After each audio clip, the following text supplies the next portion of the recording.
给一下油啊。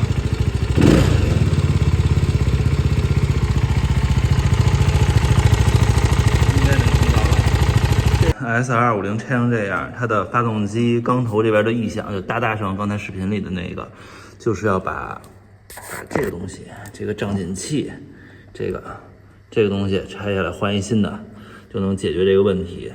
但是它特别难拆。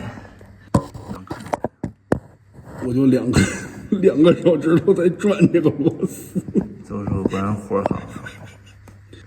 好，这样就能不用拆油箱，不用拆进气，能把这个胀紧器拆下来。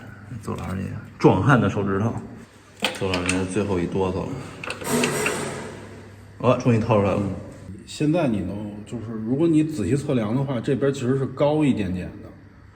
这边现在是新的，没弹对，出来的。要把这个东西拔掉，它才会砰顶出来。但是如果顶出来，它就装不上了。就得靠那螺丝使劲锁。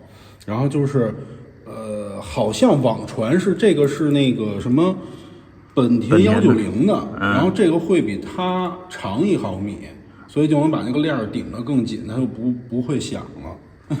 累死我了。邹师傅果然什么都会。哎，看一下这个洞，邹师傅已经把它拆下来了，换上这个就可以了。现在换了这个新的胀紧器之后，我再着车听一下声音。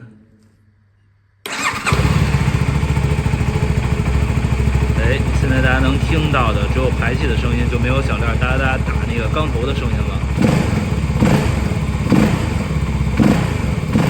这个胀紧器加上2颗螺丝，再加上一个密封垫儿。